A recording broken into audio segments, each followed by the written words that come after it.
Hi guys, welcome to cinema facts. Lift ಅಲ್ಲಿ 4 ಜನ ಅವರು ಹೋಗ್ಬೇಕಾಗಿರೋ ಫ್ಲೋರ್ ಗೆ ಹೋಗ್ತಿರುವಾಗ ಲಿಫ್ಟ್ ಸಡನ್ ಆಗಿ ಸ್ಟ್ರಕ್ ಆಗುತ್ತೆ. ಲೈಟ್ಸ್ ಎಲ್ಲ ಬ್ಲಿಂಕ್ ಆಗೋದಕ್ಕೆ ಶುರು ಆಗುತ್ತೆ. ಆ ಗ್ಯಾಪ್ ನಲ್ಲಿ ನಿಗೂಢವಾಗಿ ಇಬ್ಬರಿಗೆ ಯಾರೋ ಚಾಕುವಿಂದ ಚುಚ್ಚುತ್ತಾರೆ. ಉಳಿದಿರೋ ಇಬ್ಬರ ನಡುವೆ ಫೈಟ್ ನಡೆದು 3 ಜನ ಹಾಸ್ಪಿಟಲ್ ನಲ್ಲಿ ಅಡ್ಮಿಟ್ ಆಗ್ತಾರೆ. ಸರ್ವೈವ್ ಆಗಿದ್ದ ಲೇಡಿನ ಪೊಲೀಸರು ಅರೆಸ್ಟ್ ಮಾಡ್ತಾರೆ. ಅಸಲಿಗೆ ಅಲ್ಲಿ ನಡೆದಿದ್ದಾದ್ರೂ ಏನು ಅಂತ ಕಂಡು ಹಿಡಿಯೋದಕ್ಕೆ ಹೊರಟ ಪೊಲೀಸರು ಈ ಮಿಸ್ಟ್ರಿನ ಸಾಲ್ವ್ ಮಾಡ್ತಾರ ಅನ್ನೋ ಕಥೆಯನ್ನ ಸಖತ್ ಟ್ವಿಸ್ಟ್ ಗಳೊಂದಿಗೆ ನಮ್ಗೆ ಹೇಳಿದ ಚಿತ್ರನೇ ಸೆಕೆಂಡ್ಸ್. 2014ರಲ್ಲಿ ರಿಲೀಸ್ ಆಗಿದ್ದ ಮಲಯಾಳಂ ಮಿಸ್ಟ್ರಿ ಥ್ರಿಲ್ಲರ್ ಚಿತ್ರ. ಮೂವಿ ಸ್ಟಾರ್ಟಿಂಗ್ ನಲ್ಲಿ ಒಂದು ಕಾರ್ ಬರ್ತಿರೋದನ್ನ ತೋರಿಸ್ತಾರೆ. ಕಾರಿಂದ ಒಂದು ಹುಡುಗಿ ಇಳಿದು ಬರ್ತಾಳೆ. ಗಾಳಿ ಮಳೆ ಬರ್ತಾ ಇದೆ. ಈ ಹುಡುಗಿ ಮಳೆಯನ್ನ ಎಂಜಾಯ್ ಮಾಡ್ತಾ ಇದ್ದಾಳೆ. ಗಾಳಿ ಜಾಸ್ತಿ ಇರೋದ್ರಿಂದ ಒಂದು ಮರ ಕರೆಂಟ್ ಕಂಬದ ಮೇಲೆ ಬೀಳುತ್ತೆ. ಆಗ ಕರೆಂಟ್ ಕಂಬಕ್ಕೆ ಫಿಕ್ಸ್ ಆಗಿದ್ದ ಹುಕ್ ಇವಳು ತಲೆಗೆ ರಭಸವಾಗಿ ಹೊಡೆದಿದ್ರಿಂದ ಸ್ಪಾಟ್ ನಲ್ಲೇ ಸತ್ತು ಹೋಗ್ತಾಳೆ. ಹಾಗೆ ಕಟ್ ಮಾಡಿ ಒಂದು ಅಪಾರ್ಟ್ಮೆಂಟ್ ತೋರಿಸ್ತಾರೆ. ಟೀನಾ ಅನ್ನೋ ಹುಡುಗಿ ಲಿಫ್ಟ್ ಅಲ್ಲಿ ಹೋಗೋದಕ್ಕೆ ಟ್ರೈ ಮಾಡಿದಾಗ ಲಿಫ್ಟ್ ಕ್ಲೋಸ್ ಆಗುತ್ತೆ. ಬೇಗ ಹೋಗಿ ಬಟನ್ ಪ್ರೆಸ್ ಮಾಡಿದ್ರಿಂದ ಮತ್ತೆ ಡೋರ್ ಓಪನ್ ಆಗುತ್ತೆ. ಲಿಫ್ಟ್ ನಲ್ಲಿ ಆಲ್ರೆಡಿ 3 ಜನ ಇದ್ದಾರೆ, ಫಿರೋಜ್, ತಂಬಿ ಅಂಡ್ ವೀರಮಣಿ. ಹೀಗೆ ಹೋಗ್ತಿರುವಾಗ ಲಿಫ್ಟ್ ಸಡನ್ ಆಗಿ ಸ್ಟ್ರಕ್ ಆಗುತ್ತೆ. ತಕ್ಷಣ ಲೈಟ್ಸ್ ಆಫ್ ಆಗುತ್ತೆ. ಲೈಟ್ ಆನ್ ಆದಾಗ ವೀರಮಣಿ ಹೊಟ್ಟೆಗೆ ಯಾರೋ ಚಾಕುವಿಂದ ಚುಚ್ಚಿದ್ದಾರೆ. ವೀರಮಣಿ ತಂಬಿ ಹತ್ರನೇ ಇರೋದ್ರಿಂದ ಅವನೇ ಚುಚ್ಚಿರ್ಬೋದು ಅಂತ ಟೀನಾ ಹಾಗೂ ಫಿರೋಜ್ಗೆ ಡೌಟ್ ಶುರುವಾಗುತ್ತೆ. ಟೀನಾ ಕಿರ್ಚ್ತಾ ಇದ್ದಾಳೆ, ಡೋರ್ ಓಪನ್ ಮಾಡಿ ಅಂತ. ಮತ್ತೆ ಲೈಟ್ಸ್ ಆಫ್ ಆಗುತ್ತೆ. ಆನ್ ಆದಾಗ ಫಿರೋಜ್ ಹೊಟ್ಟೆಗೆ ಯಾರೋ ಚುಚ್ಚಿದ್ದಾರೆ. ಟೀನಾಗೆ ತಂಬಿ ಮೇಲೆನೆ ಡೌಟ್, ಇವನೇ ಅವ್ರಿಬ್ರಿಗೆ ಚುಚ್ಚಿರ್ಬೋದು, ನೆಕ್ಸ್ಟ್ ಟಾರ್ಗೆಟ್ ನಾನೇ ಅಂತ. ತಂಬಿ ಕೆಳಗಡೆ ಬಿದ್ದಿದ್ದ ಚಾಕು ತಗೊಂಡಿದ್ರಿಂದ ಟೀನಾ ಅಲ್ಲಿದ್ದ ಟೆಲಿಫೋನ್ ನ ಕಿತ್ಕೊಂಡು ಅವನ್ ತಲೆಗೆ ಹೊಡಿತಾಳೆ.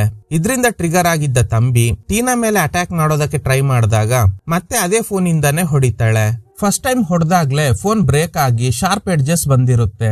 ಸೆಕೆಂಡ್ ಟೈಮ್ ಹೊಡೆದಿದ್ರಿಂದ ತಲೆಗೆ ತುಂಬಾ ಇಂಜುರಿ ಆಗಿದೆ. ಶಬ್ದ ಕೇಳಿ ಫ್ಲಾಟ್ ನಲ್ಲಿ ಇದ್ದವರೆಲ್ಲ ಬರ್ತಾರೆ. ಲಿಫ್ಟ್ ಆಪರೇಟರ್ ಡೋರ್ ಓಪನ್ ಮಾಡ್ತಾರೆ. ಇದನ್ನೆಲ್ಲ ನೋಡಿ ಅವರಿಗೆಲ್ಲ ಶಾಕ್ ಆಗುತ್ತೆ. ಟೀನಾ ಅಳ್ತಾ ಇದ್ದಾಳೆ. ಇಂಜುರಿ ಆಗಿದ್ದ 3 ಜನರನ್ನ ಹಾಸ್ಪಿಟಲ್ಗೆ ಅಡ್ಮಿಟ್ ಮಾಡ್ತಾರೆ. ಮೀಡಿಯಾದಲ್ಲಿ ಈ ಘಟನೆ ಸೆನ್ಸೇಷನ್ ಕ್ರಿಯೇಟ್ ಮಾಡ್ತಿದೆ. ಟೀನಾ ಅವ್ರನ್ನ ಪೊಲೀಸರು ಅರೆಸ್ಟ್ ಮಾಡ್ತಾರೆ. ಪೊಲೀಸರು ಎಂಕ್ವೈರಿ ಶುರು ಮಾಡ್ತಾರೆ. ಲಿಫ್ಟ್ ಆಪರೇಟರ್ ನ ಎಂಕ್ವೈರಿ ಮಾಡಿದಾಗ ಇಲ್ಲಿ ಸಾಮಾನ್ಯವಾಗಿ ಇದೇ ತರ ಕರೆಂಟ್ ಹೋಗ್ತಾನೆ ಇರುತ್ತೆ. ಇವತ್ತು ಹಾಗೇನೆ 2 ಸಲ ಕರೆಂಟ್ ಹೋಯ್ತು. ಇದ್ರಿಂದಾನೇ ಲಿಫ್ಟ್ ಸ್ಟ್ರಕ್ ಆಯ್ತು. ಆ ಗ್ಯಾಪ್ ನಲ್ಲೇ ಹೀಗೆಲ್ಲ ನಡೆದಿದೆ ಅಂತ. ಇನ್ಸ್ಪೆಕ್ಟರ್ ಉಳಿದ ಪೊಲೀಸರಿಗೆ ಹೇಳ್ತಾರೆ, ಆ 4 ಜನ ಇಲ್ಲಿಗೆ ಯಾರನ್ನ ಮೀಟ್ ಆಗೋದಕ್ಕೆ ಬಂದ್ರು ಅಂತ ಚೆಕ್ ಮಾಡಿ. ಹಾಗೆ ಕಟ್ ಮಾಡಿ ಆ 4 ಜನರ ಬಗ್ಗೆ ಒಂದು ಫ್ಲಾಶ್ ಬ್ಯಾಕ್ ತೋರಿಸ್ತಾರೆ. Firoz still photographer. ಸಿನಿಮಾದಲ್ಲಿ ಹೀರೋಯಿನ್ ಆಗ್ಬೇಕು ಅಂತ ಬರೋ ಹುಡುಗಿರ್ನ ಫೋಟೋ ತೆಗೆದು ಅದನ್ನ ಪ್ರೊಡ್ಯೂಸರ್ ಗಳಿಗೆ ಕೊಡ್ತಾ ಇರ್ತಾನೆ.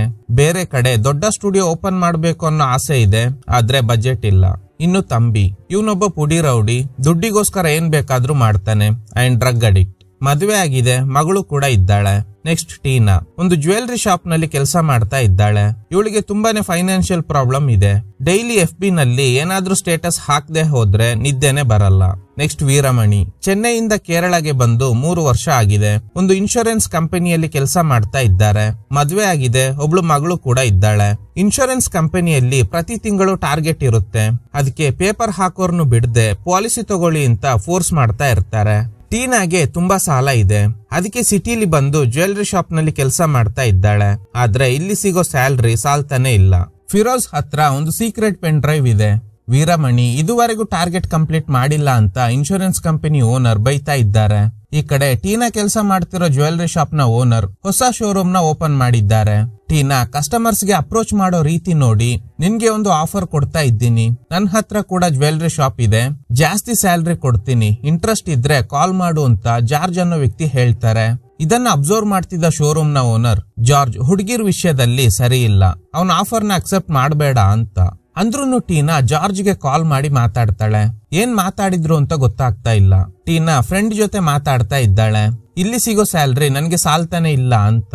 ಈ ಕಡೆ ವೀರಮಣಿ ಸೈಕ್ಯಾಟ್ರಿಸ್ಟ್ ನ ಮೀಟ್ ಆಗಿ ನನ್ಗೆ ಕ್ಲೈಂಟ್ ನ ಕನ್ವಿನ್ಸ್ ಮಾಡೋದಕ್ಕೆ ಆಗ್ತಾನೆ ಇಲ್ಲ. ಕೆಲ್ಸಕ್ಕೆ ಸೇರಿ 3 ವರ್ಷ ಆಗಿದೆ, ಆದ್ರೆ ಇದುವರೆಗೂ ಟಾರ್ಗೆಟ್ ಅಚೀವ್ ಮಾಡೋದಕ್ಕೆ ಆಗಿಲ್ಲ ಅಂತ.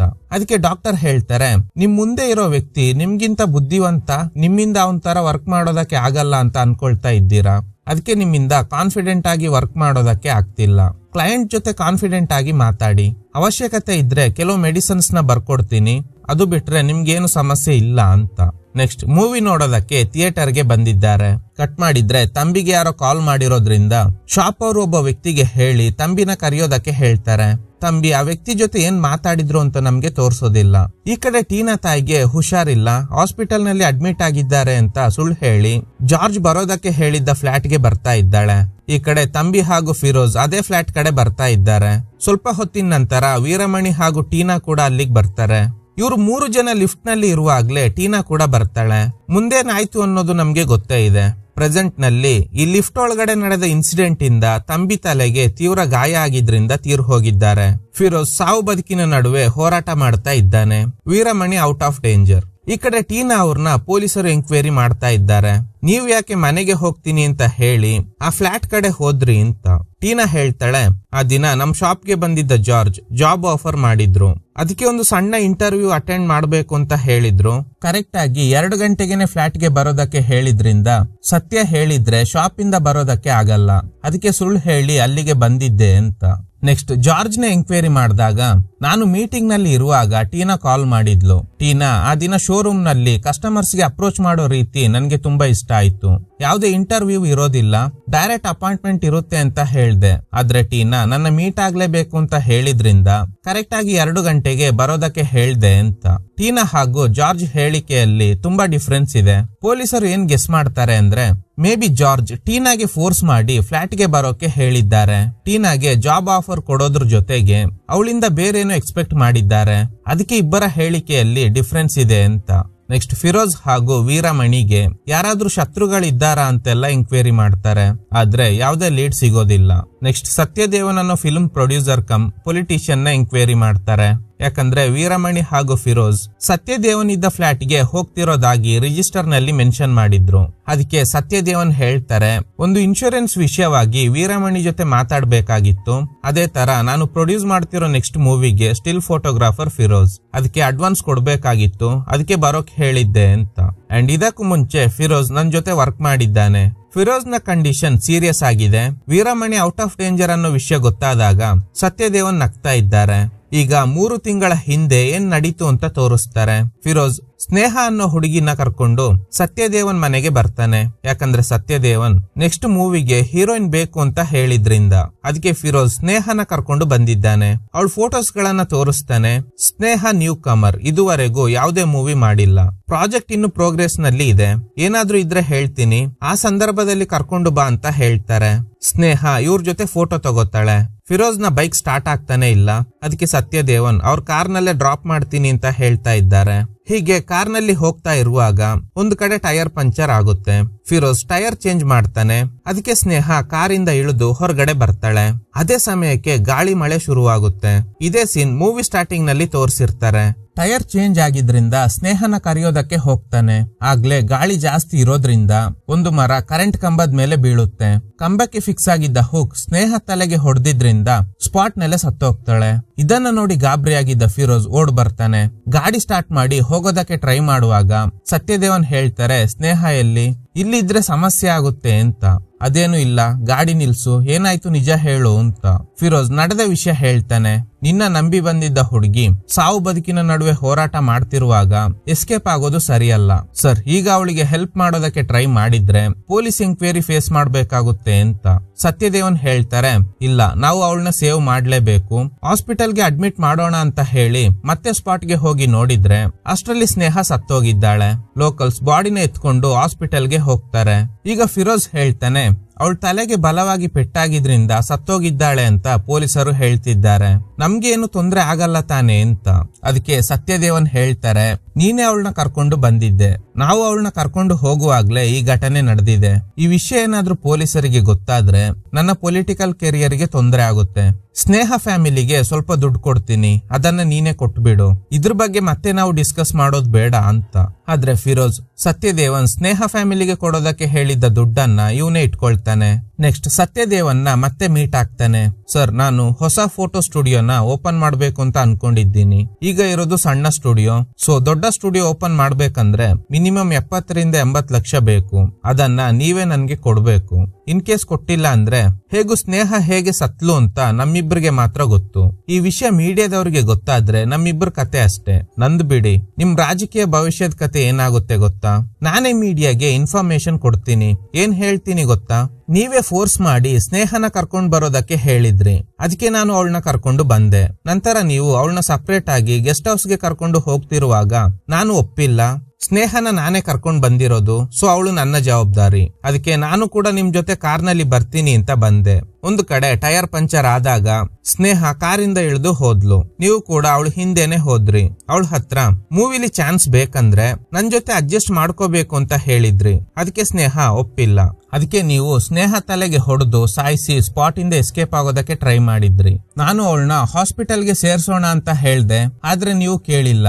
ಹೇಗಿದೆ ಕತೆ? ಹೀಗೇನೆ ನಾನು ಮೀಡಿಯಾಗೆ ಹೇಳಿಕೆ ಕೊಟ್ರೆ ನಿಮ್ ಕತೆ ಅಷ್ಟೇ.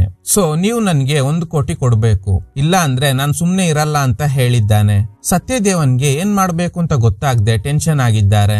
ನೆಕ್ಸ್ಟ್ ಮುಂಬೈನಲ್ಲಿ ಇರುವ ಜೀವನ್ ಅನ್ನೋ ಕ್ರಿಮಿನಲ್ಗೆ ಕಾಲ್ ಮಾಡಿ ಹೀಗೆ ಒಬ್ಬ ನನ್ಗೆ ಬ್ಲಾಕ್ ಮೇಲ್ ಮಾಡ್ತಾ ಇದ್ದಾನೆ ಅಂತ ನಡೆದ ಎಲ್ಲಾ ವಿಷಯ ಹೇಳ್ತಾರೆ. ಇದನ್ನ ಕೇಳಿ ಜೀವನ್ ಹೇಳ್ತಾರೆ, ನೀವೇನು ಚಿಂತೆ ಮಾಡಬೇಡಿ, ನಿಮ್ಗೆ ಹೆಲ್ಪ್ ಮಾಡೋದಕ್ಕೆ ಕೇರಳದಲ್ಲೇ ಒಬ್ಬ ವ್ಯಕ್ತಿ ಇದ್ದಾನೆ, ನಾನು ಅವನಿಗೆ ನಿಮ್ ಪ್ರಾಬ್ಲಮ್ ಬಗ್ಗೆ ಹೇಳ್ತೀನಿ ಅಂತ. ಈ ಕಡೆ ಟೀನಾ ನಿರಪರಾಧಿ ಅಂತ ಹೇಳಿ ರಿಲೀಸ್ ಮಾಡ್ತಾರೆ. ವೀರಮಣಿ ಸ್ಟೇಬಲ್ ಆಗಿ ಇದ್ದಾರೆ. ಪೊಲೀಸರು ವೀರಮಣಿ ಅವ್ರನ್ನ ಎಂಕ್ವೈರಿ ಮಾಡ್ತಾರೆ. ಆ ಲಿಫ್ಟ್ ಮರ್ಡರ್ ಕೇಸ್ ನ ಎಂಕ್ವೈರಿ ಮಾಡ್ತಿರೋದು ನಾನೇ. ಲಿಫ್ಟ್ ನಲ್ಲಿ ಇದ್ದ ಟೀನಾ ತಂಬಿ ಫಿರೋಜ್ ಇವ್ರನ್ನ ಇದಕ್ಕೂ ಮುಂಚೆ ನೋಡಿದ್ರಾ ಅಂತ? ಇಲ್ಲ ಸರ್. ಲಿಫ್ಟ್ ಅಲ್ಲಿ ಆ 3 ಜನರ ಬಿಹೇವಿಯರ್ ನಲ್ಲಿ ಏನಾದ್ರೂ ಬದಲಾವಣೆ ಇತ್ತಾ? ನೀವು ತಂಬಿ ಅಂತ ಹೇಳಿದ್ರಿ ಅಲ್ವಾ, ಆ ವ್ಯಕ್ತಿ ಸ್ವಲ್ಪ ಡ್ರಿಂಕ್ಸ್ ಮಾಡಿದ್ರು, ಇನ್ನು ಇಬ್ರು ನಾರ್ಮಲ್ ಆಗಿನೇ ಇದ್ರು ಅಂತ. ಈ ಕಡೆ ಸತ್ಯದೇವನ್ ಜೀವನ್ ಅವ್ರನ್ನ ಮೀಟ್ ಆಗಿ ನಿಮ್ ಪ್ಲಾನ್ ಏನಾಗಿತ್ತು, ಆ ದಿನ ಲಿಫ್ಟ್ ಅಲ್ಲಿ ನಡೆದಿದ್ದಾದ್ರೂ ಏನು ಅಂತ ಕೇಳ್ತಾರೆ. ಏನೆಲ್ಲ ನಡಿಬೇಕು ಅಂತ ಆ ವ್ಯಕ್ತಿ ಮೊದ್ಲೇ ಡಿಸೈಡ್ ಮಾಡಿದ್ರು. ಅದ್ರ ಪ್ರಕಾರನೇ ಆ ವ್ಯಕ್ತಿ ಮಾಸ್ಟರ್ ಪ್ಲಾನ್ ಮಾಡಿದ್ರು ಅಂತ. ಅದು ಬೇರೆ ಯಾರು ಅಲ್ಲ, ಅದು ಇದೇ ವೀರಮಣಿ. ಸತ್ಯದೇವನ್ ಫಿರೋಜ್ ಬ್ಲಾಕ್ ಮೇಲ್ ಮಾಡ್ತಿರೋ ವಿಷಯನ ಜೀವನ್ಗೆ ಹೇಳ್ದಾಗ ಜೀವನ್ ಇದನ್ನ ವೀರಮಣಿಗೆ ಹೇಳಿದ್ದಾರೆ. ಇವರು ಸಾಧಾರಣ ವ್ಯಕ್ತಿ ಅಲ್ಲ, ಇವರೊಬ್ರು ದೊಡ್ಡ ಕ್ರಿಮಿನಲ್ ಆಗಿರ್ತಾರೆ. ಆದ್ರೆ ಏನು ಗೊತ್ತಿಲ್ಲದೆ ಇರೋ ವ್ಯಕ್ತಿ ತರ ಇನ್ಶೂರೆನ್ಸ್ ಕಂಪನಿಯಲ್ಲಿ ಕೆಲಸ ಮಾಡ್ತಾ ಇದ್ದಾರೆ. ಯಾವ್ದಾದ್ರು ಡೀಲ್ ಸಿಕ್ಕಿದ್ರೆ ಮಾತ್ರ ಅದಕ್ಕೆ ಬೇಕಾದ ಪ್ಲಾನ್ ಮಾಡ್ತಾರೆ. ಅವ್ರ ಮೇಲೆ ಪೊಲೀಸರಿಗೆ ಡೌಟ್ ಬರಬಾರ್ದು ಅಂತ ನನ್ಗೆ ಧೈರ್ಯ ಇಲ್ಲ, ಕಸ್ಟಮರ್ಸ್ ನ ಅಪ್ರೋಚ್ ಮಾಡೋದಕ್ಕೆ ಆಗ್ತಿಲ್ಲ ಅಂತ ಡಾಕ್ಟರ್ ಹತ್ರ ಸುಳ್ಳು ಹೇಳಿ ಪ್ರಿಸ್ಕ್ರಿಪ್ಷನ್ ತಗೊಂಡಿದ್ದಾರೆ. ಪೊಲೀಸರು ಇನ್ವೆಸ್ಟಿಗೇಷನ್ ನಲ್ಲಿ ಆ ಫ್ಲಾಟ್ ಗೆ ಬರೋಕು ಮುಂಚೆ ಎಲ್ಲಿಗೆ ಹೋಗಿದ್ರಿ ಅಂತ ಕೇಳಿದ್ರೆ ಮೂವಿ ನೋಡೋದಕ್ಕೆ ಹೋಗಿದ್ದೆ ಅಂತ ಹೇಳೋದಕ್ಕೋಸ್ಕರ ಆ ದಿನ 2 ಗಂಟೆವರೆಗೂ ಮೂವಿ ನೋಡಿದ್ದಾರೆ. ಮೆಡಿಕಲ್ ಪ್ರಿಸ್ಕ್ರಿಪ್ಷನ್ ನೋಡಿದ್ರೆ ಧೈರ್ಯನೇ ಇಲ್ದೇ ಇರೋ ವ್ಯಕ್ತಿ ಈ ಕೆಲಸ ಮಾಡೋದಕ್ಕೆ ಸಾಧ್ಯನೇ ಇಲ್ಲ ಅಂತ ಪೊಲೀಸರಿಗೆ ಅನ್ಸೋ ಸಾಧ್ಯತೆ ಇರುತ್ತೆ. ನೆಕ್ಸ್ಟ್ ಪುಡಿ ರೌಡಿ ಆಗಿದ್ದ ತಂಬಿಗೆ ಕಾಲ್ ಮಾಡಿ ಒಂದು ಕೊಟೇಶನ್ ಇದೆ, ಒಬ್ಬ ವ್ಯಕ್ತಿಯ ವಿರುದ್ಧ ಹೇಳಿಕೆ ಕೊಟ್ರೆ 30,000 ಕೊಡ್ತೀನಿ, ಫ್ಲಾಟ್ ನಂಬರ್ 604ಗೆ ಕರೆಕ್ಟ್ ಆಗಿ 2 ಗಂಟೆಗೆ ಬರಬೇಕು. ಸೊ ಹೀಗೆ ಹೇಳಿ ಅಡ್ರೆಸ್ ಕೂಡ ಹೇಳಿದ್ದಾರೆ. ಸತ್ಯದೇವನ್ ಹೇಳಿದ ಪ್ರಕಾರ ಫಿರೋಜ್ 1 ಕೋಟಿ ಕಲೆಕ್ಟ್ ಮಾಡ್ಕೊಳ್ಳೋದಕ್ಕೆ ಸತ್ಯದೇವನ್ ಇರೋ ಫ್ಲಾಟ್ಗೆ 2 ಗಂಟೆಗೆ ಬರ್ತಾನೆ ಅಂತ ವೀರಮಣಿಗೆ ಗೊತ್ತಿತ್ತು. ಫಿರೋಜ್ ಹಾಗೂ ತಂಬಿ ಅದೇ ಫ್ಲಾಟ್ಗೆ ಹೋಗ್ತಾ ಇರೋದನ್ನ ಕನ್ಫರ್ಮ್ ಮಾಡ್ಕೊಂಡಿದ್ದಾರೆ. ವೀರಮಣಿ ಗೆಸ್ ಮಾಡ್ದಂಗೆ ಫಿರೋಜ್ ಹಾಗೂ ತಂಬಿ ಫ್ಲಾಟ್ಗೆ ಬರ್ತಾರೆ. ಅದೇ ಸಮಯಕ್ಕೆ ವೀರಮಣಿ ಕೂಡ ಅದೇ ಫ್ಲಾಟ್ಗೆ ಬಂದಿದ್ದಾರೆ. 3 ಜನ ಲಿಫ್ಟ್ ನಲ್ಲಿ ಹೋಗುವಾಗ ಟೀನಾ ಕೂಡ ಅದೇ ಲಿಫ್ಟ್ ಹತ್ತೋದಕ್ಕೆ ಬರ್ತಿರೋದನ್ನ ವೀರಮಣಿ ನೋಡ್ತಾರೆ. ಎಲ್ಲ ಪ್ಲಾನ್ ಪ್ರಕಾರನೇ ನಡೆದಿದೆ. ಆದ್ರೆ ಟೀನಾ ಅದೇ ಲಿಫ್ಟ್ ಅಲ್ಲಿ ಬರ್ತಾಳೆ ಅಂತ ವೀರಮಣಿ ಅನ್ಕೊಂಡಿರ್ಲಿಲ್ಲ. ಮತ್ತೆ ಲಿಫ್ಟ್ ಅಲ್ಲಿ ಏನ್ ನಡೀತು ಅಂತ ನನ್ಗೂ ಗೊತ್ತಿಲ್ಲ ಅಂತ ವೀರಮಣಿ ಹಾಸ್ಪಿಟಲ್ ಇಂದ ಡಿಸ್ಚಾರ್ಜ್ ಆಗ್ತಾರೆ. ಈ ಕಡೆ ಫಿರೋಜ್ ಸತ್ತೋಗಿದ್ರಿಂದ ಸತ್ಯದೇವನ್ಗೆ ಖುಷಿ ಆಗುತ್ತೆ. ಇನ್ನೊಂದು ಕಡೆ ಕೇಸ್ ಎಂಕ್ವೈರಿ ಮಾಡ್ತಿದ್ದ ಪೊಲೀಸ್ ಹೈಯರ್ ಆಫೀಸರ್ಗೆ ಹೇಳ್ತಾರೆ ವೀರಮಣಿ ಹಾಗೂ ಫಿರೋಜ್ ಸತ್ಯದೇವನ್ನ ಮೀಟ್ ಆಗೋದಕ್ಕೆ ಬಂದಿದ್ದಾರೆ. ಟೀನಾ ಹೋಗಿರೋದು ಜಾರ್ಜ್ ನ ಮೀಟ್ ಆಗೋದಕ್ಕೆ. ಆದ್ರೆ ಫ್ಲಾಟ್ ನಂಬರ್ 604ಗೆ ಹೋಗ್ತಿರೋದಾಗಿ ತಂಬಿ ರಿಜಿಸ್ಟರ್ ನಲ್ಲಿ ಮೆನ್ಷನ್ ಮಾಡಿದ್ದಾನೆ. ಆದ್ರೆ ಕಳೆದ 6 ತಿಂಗಳಿನಿಂದ ಫ್ಲಾಟ್ ನಂಬರ್ 604 ನಲ್ಲಿ ಯಾರು ಸ್ಟೇ ಆಗಿಲ್ಲ. ತಂಬಿ ಒಬ್ಬ ಡ್ರಗ್ ಅಡಿಕ್ಟ್. ಲಿಫ್ಟ್ ಅಲ್ಲಿ ಇದ್ದಾಗ ತನ್ನ ಮೇಲೆ ಈ 3 ಜನ ಅಟ್ಯಾಕ್ ಮಾಡ್ತಾರೆ ಅಂತ ಒಂದು ವ್ಯಾಲ್ಯುಸಿನೇಷನ್ ಕ್ರಿಯೇಟ್ ಆಗಿದೆ. ಅದಕ್ಕೇನೆ ತಂಬಿ ಫಿರೋಜ್ ಹಾಗೂ ವೀರಮಣಿಗೆ ಚಾಕುವಿಂದ ಚುಚ್ಚಿದ್ದಾನೆ. ಆಗ ಟೀನಾ ಸೆಲ್ಫ್ ಡಿಫೆನ್ಸ್ ಗೋಸ್ಕರ ತಂಬಿ ಮೇಲೆ ಅಟ್ಯಾಕ್ ಮಾಡಿದ್ದಾಳೆ. ಅದರಿಂದ ತಂಬಿ ತಲೆಗೆ ಜಾಸ್ತಿ ಇಂಜುರಿ ಆಗಿದ್ರಿಂದ ಅವನು ಸತ್ತೋದ. ಸೊ ಟೀನಾ, ಫಿರೋಜ್ ಅಂಡ್ ವೀರಮಣಿ ಇವರೆಲ್ಲ ಇನ್ನೋಸೆಂಟ್ಸ್. ಅನ್ಫಾರ್ಚುನೇಟ್ಲಿ ಫಿರೋಜ್ ಸತ್ತೋದ. ಚಾಕುನಲ್ಲಿ ತಂಬಿಯ ಫಿಂಗರ್ ಪ್ರಿಂಟ್ಸ್ ಇದೆ ಅಂತ. ಸೊ ಕೇಸ್ ಕ್ಲೋಸ್ ಆಗುತ್ತೆ. ವೀರಮಣಿ ಕಾರ್ನಲ್ಲಿ ಹೋಗ್ತಾ ಇದ್ದಾರೆ. ಈಗ ಏನ್ ನಡೀತು ಅಂತ ತೋರಿಸ್ತಾರೆ. ಆ ದಿನ ಟೀನಾ ಕೂಡ ಲಿಫ್ಟ್ ಅಲ್ಲಿ ಬಂದಿದ್ರಿಂದ ಎಲ್ಲಿ ಪ್ಲಾನ್ ಉಲ್ಟಾ ಹೊಡೆಯುತ್ತೋ ಅಂತ ಇವರಿಗೆ ಅನ್ಸಿದೆ. ಅಂದ್ರೂನು ವೀರಮಣಿ ಪ್ಲಾನ್ ಪ್ರಕಾರ ಲಿಫ್ಟ್ ಆಪರೇಟರ್ ಗೆ ದುಡ್ಡು ಕೊಟ್ಟು 2 ಸಲ ಲಿಫ್ಟ್ ಅಲ್ಲಿ ಲೈಟ್ಸ್ ಆಫ್ ಮಾಡ್ಬೇಕು ಅಂತ ಹೇಳಿರ್ತಾರೆ. ಅಂಡ್ ಸ್ಟ್ರಕ್ ಆಗೋ ತರ ಮಾಡ್ಬೇಕು ಅಂತ ಕೂಡ ಹೇಳಿದ್ರು. ಫಸ್ಟ್ ಟೈಮ್ ಲಿಫ್ಟ್ ನಲ್ಲಿ ಲೈಟ್ ಆಫ್ ಆದಾಗ ವೀರಮಣಿ ಅವರೇ ಚಾಕುವಿಂದ ಚುಚ್ಕೊಂಡಿದ್ದಾರೆ. ಇವರಿಬ್ಬರಿಗೆ ತಂಬಿನೇ ಚುಚ್ಚಿದ್ದು ಅಂತ ಡೌಟ್ ಬರೋ ಹಾಗೆ ಮಾಡೋದಕ್ಕೆ ತಂಬಿನ ತಬ್ಕೊಂಡು ನಂತರ ನಂತರ ಕೆಳಗಡೆ ಬಿದ್ದಿದ್ದಾರೆ. ಇದನ್ನ ನೋಡ್ತಿದ್ದ ಫಿರೋಜ್ ಹಾಗೂ ಟೀನಾ ತಂಬಿನ ಚುಚ್ಚಿರೋದು ಅಂತ ಅನ್ಕೊಂಡಿದ್ದಾರೆ. ಎರಡನೇ ಸಲ ಲೈಟ್ಸ್ ಆಫ್ ಆದಾಗ ಮತ್ತೆ ವೀರಮಣಿ ಎದ್ದು ಅದೇ ಚಾಕು ತಗೊಂಡು ಫಿರೋಜ್ ಹೊಟ್ಟೆಗೆ ಚುಚ್ಚಿದ್ದಾರೆ. ನಂತರ ಫಿರೋಜ್ ನ ತಂಬಿ ಹತ್ರ ತಳ್ಳಿದ್ದಾರೆ. ಲೈಟ್ಸ್ ಆನ್ ಆದಾಗ ಇದೆಲ್ಲ ಮಾಡ್ತಿರೋದು ತಂಬಿನೇ ಅಂತ ಟೀನಾ ಅನ್ಕೊಂಡಿದ್ದಾಳೆ. ಆಲ್ರೆಡಿ ನಶೆಯಲ್ಲಿದ್ದ ತಂಬಿ ಇದೆಲ್ಲ ಮಾಡ್ತಿರೋದು ಟೀನಾನೇ ಅಂತ ಅನ್ಕೊಂಡು ಕೆಳಗಡೆ ಬಿದ್ದಿದ್ದ ಚಾಕು ತಗೊಂಡಿದ್ದಾರೆ. ನಂತರ ಟೀನಾ ಮೇಲೆ ಅಟ್ಯಾಕ್ ಮಾಡೋದಕ್ಕೆ ಟ್ರೈ ಮಾಡಿದಾಗ ಟೀನಾ ಸೆಲ್ಫ್ ಡಿಫೆನ್ಸ್ ಗೋಸ್ಕರ ತಂಬಿ ಮೇಲೆ ಅಟ್ಯಾಕ್ ಮಾಡಿದ್ದಾಳೆ. ಆ ಚಾಕುನಲ್ಲಿ ಇವ್ರ ಫಿಂಗರ್ ಪ್ರಿಂಟ್ಸ್ ಬರಬಾರ್ದು ಅಂತ ಮೊದ್ಲೇ ಪ್ಲಾಸ್ಟಿಕ್ ಲೇಯರ್ ತರ ಕೈಗೆ ಅಂಟಿಸ್ಕೊಂಡಿದ್ರು. ಕೊನೆಯದಾಗಿ ತಂಬಿಯ ಚಾಕು ತೆಗ್ದಿದ್ರಿಂದ ಅವನ್ ಫಿಂಗರ್ ಪ್ರಿಂಟ್ಸ್ ಅದ್ರಲ್ಲಿ ಬಂದಿರುತ್ತೆ. ಅದಕ್ಕೆ ಅವನೇ ಕಿಲ್ಲರ್ ಅಂತ ಪೊಲೀಸರು ಕೇಸ್ ಕ್ಲೋಸ್ ಮಾಡಿದ್ರು. ಆಕ್ಚುಲಿ ಸತ್ಯದೇವನ್ ಫಿರೋಜ್ ಮಾಡ್ತಿರೋ ಬ್ಲಾಕ್ ಮೇಲ್ ಬಗ್ಗೆ ಜೀವನ್ಗೆ ಹೇಳಿದಾಗ ಇದನ್ನ ಜೀವನ್ ವೀರಮಣಿಗೆ ಹೇಳಿದ್ದಾರೆ. ಸೊ ವೀರಮಣಿಯ ಟಾರ್ಗೆಟ್ ಫಿರೋಜ್. ಅವನು 2 ಗಂಟೆಗೆ 1 ಕೋಟಿ ತಗೊಂಡು ಹೋಗು ಅಂತ ಹೇಳೋದಕ್ಕೆ ಜೀವನ್ ಸತ್ಯದೇವನ್ಗೆ ಹೇಳಿದ್ದಾರೆ ಅವನ ಫ್ಲಾಟ್ ಗೆ ಬರೋದಕ್ಕೆ ಹೇಳಿ ಅಂತ. ಅದಕ್ಕೆ ಫಿರೋಜ್ ಕರೆಕ್ಟ್ ಆಗಿ 2 ಗಂಟೆಗೆ ಸತ್ಯದೇವನ್ ಹೇಳಿದ್ದ ಫ್ಲಾಟ್ ಗೆ ಬರೋದಕ್ಕೆ ರೆಡಿ ಆಗಿದ್ದಾನೆ. ಇನ್ ಕೇಸ್ ವೀರಮಣಿ ಫಿರೋಜ್ ನ ಮಾತ್ರ ಲಿಫ್ಟ್ ಅಲ್ಲಿ ಕೊಲೆ ಮಾಡಿದ್ರೆ ಪಕ್ಕ ಪೊಲೀಸರ ಕೈಗೆ ಸಿಕ್ಕಾಕೊಳ್ಳೋ ಸಾಧ್ಯತೆ ಇತ್ತು. ಅದಕ್ಕೆ ಪ್ಲಾನ್ ಮಾಡಿ ತಂಬಿ ಬಗ್ಗೆ ತಿಳ್ಕೊಂಡು ಅವನು ದುಡ್ಡಿಗೋಸ್ಕರ ಏನ್ ಬೇಕಾದ್ರೂ ಮಾಡ್ತಾನೆ ಅಂತ ಗೊತ್ತಾದ್ಮೇಲೆ ಯಾರು ಇಲ್ದೇ ಇರೋ ಫ್ಲಾಟ್ ನಂಬರ್ ನ ಹೇಳಿ ಅದೇ ಫ್ಲಾಟ್ ಗೆ ಬರೋ ಹಾಗೆ ಮಾಡಿದ್ದಾರೆ. ಬಂದ್ರೆ ಒಂದು ಕೊಟೇಶನ್ ಇದೆ, ದುಡ್ಡು ಕೊಡ್ತೀನಿ ಅಂತ ನಂಬಿಸಿ ಬರೋ ಹಾಗೆ ಮಾಡಿದ್ದಾರೆ. ಇನ್ ಕೇಸ್ ಟೀನಾ ಲಿಫ್ಟ್ ಒಳಗಡೆ ಬರ್ದೇ ಹೋಗಿದ್ರೆ ಪ್ಲಾನ್ ಪ್ರಕಾರ ಇವರೇ ಫಿರೋಜ್ಗೆ ಚುಚ್ಚಿ ಇದನ್ನ ತಂಬಿನೇ ಮಾಡಿದ್ದು ಅಂತ ಅವನ್ನ ಫ್ರೇಮ್ ಮಾಡ್ಬೇಕು ಅಂತ ಅನ್ಕೊಂಡಿದ್ರು. ಆದ್ರೆ ಟೀನಾ ಕೂಡ ಅದೇ ಲಿಫ್ಟ್ ಅಲ್ಲಿ ಬರ್ತಾಳೆ ಅಂತ ಅನ್ಕೊಂಡಿರ್ಲಿಲ್ಲ. ಅಂದ್ರೂನು ಪ್ಲಾನ್ ಪ್ರಕಾರ ಕೆಲಸ ಮುಗಿಸಿದ್ರು. ಎವಿಡೆನ್ಸ್ ಗಳು ತಂಬಿ ವಿರುದ್ಧನೇ ಸಿಗೋ ಹಾಗೆ ಮಾಡಿದ್ರಿಂದ ಪೊಲೀಸರಿಗೆ ವೀರಮಣಿ ಮೇಲೆ ಡೌಟ್ ಬರ್ಲೇ ಇಲ್ಲ. ಆಕ್ಚುಲಿ ವೀರಮಣಿ ಜೀವನ್ಗೂ ಬಾಸ್ ಆಗಿರ್ತಾರೆ. ಈ ರೀತಿ ಡೀಲ್ ಬಂದಾಗ ಪ್ಲಾನ್ ರೆಡಿ ಮಾಡ್ತಾರೆ. ಈಗ ನೆಕ್ಸ್ಟ್ ಡೀಲಿಂಗ್ ಸಿಕ್ಕಿದೆ, ಅದಕ್ಕೋಸ್ಕರ ಪ್ರಿಪರೇಷನ್ ಮಾಡ್ತಾ ಇದ್ದಾರೆ. ಇದ್ರೊಂದಿಗೆ ಈ ಚಿತ್ರ ಎಂಡ್ ಆಗುತ್ತೆ. Okay guys, thanks for watching. ಈ ತರದ ಥ್ರಿಲ್ಲಿಂಗ್ ವಿಡಿಯೋಗಳಿಗಾಗಿ ನಮ್ಮ ಸಿನಿಮಾ ಫ್ಯಾಕ್ಟ್ ಚಾನಲ್ ನ ತಪ್ಪದೆ ಸಬ್ಸ್ಕ್ರೈಬ್ ಮಾಡಿ. ಪಕ್ಕದಲ್ಲಿರುವ ಬೆಲ್ ಐಕನ್ ಅನ್ನು ಪ್ರೆಸ್ ಮಾಡಿ ಆಲ್ ನೋಟಿಫಿಕೇಶನ್ ಗಳನ್ನ ಆನ್ ಮಾಡಿ ಇಟ್ಕೊಳ್ಳಿ.